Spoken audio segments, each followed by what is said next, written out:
Welcome to Devils in the Details. I am your host, Annie DeGraw. Today, we are at ASU's Watts College of Public Service and Community Solutions. This is the place where ideas come to life so that communities can thrive.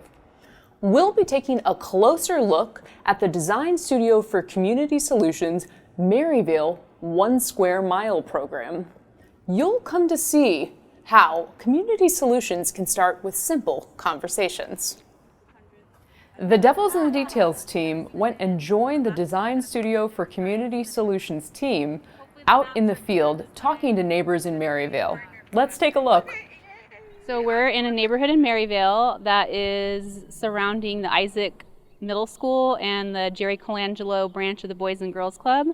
We're just canvassing the neighborhood, not to introduce ourselves, to further build relationships and trust, and to let them know that that there's a resource for them, which is a free internet. So the 1 Square Mile initiative is a initiative of Watts College that was funded by the naming gift that we received a few years ago from Mike and Cindy Watts.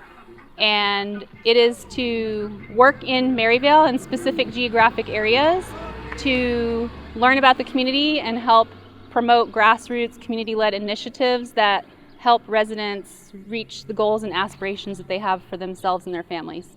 The superintendent of the Isaac School District reached out to us because we were already working in the community and was sharing the challenges that they were having with students being able to connect to school when they were working online, and even just being able to complete homework even when kids went back to school with multiple kids in each household, and the types of internet they were able to get through other providers that were discounted didn't have the kind of bandwidth that they needed.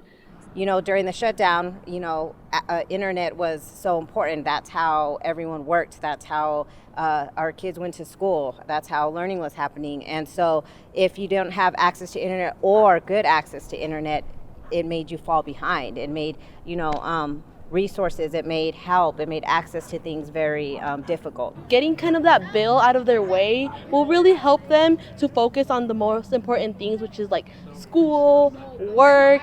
And I know many people, like when I grew up around my community, they didn't have like internet. So it was kind of like they had to like travel to the nearest library. It was just a lot of time wasted. And now they can use that time to focus on the more important things. So the first time it was kind of, kind of hesitation, which is expected, kind of like, who are you guys and what are you doing and what do you want?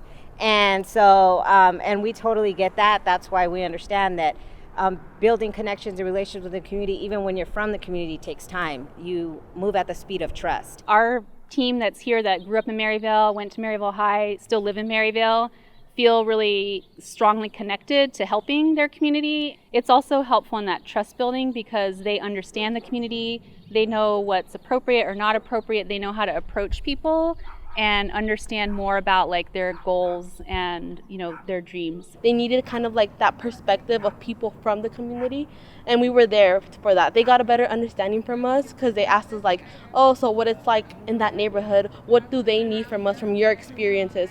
How can you, being part of that neighborhood, better connect with the people since you have experience there? I think a successful day for us is just being able to talk to as many people as we can, whether or not they are interested in the wireless or the internet piece. We're also just trying to get to know people and build relationships because we are going to be working here for many years to come. And so it helps us start learning more about the types of initiatives, events, and projects that would be beneficial to the residents here. Growing up in the neighborhood, I know firsthand the struggles that people face here, and our job as ASU is we want to be the persons who they rely on. So we really want to build that connection within people and just get to know them, see what the struggles are, see what they need from us, and now being able to give back is very fulfilling. A truly remarkable example of social embeddedness, and it's happening all the time at Watts College, home to 4 schools and more than 20 research centers dedicated to giving back to our community. That's all for today on Devils in the Details. Until next time, take care and thank you for joining us.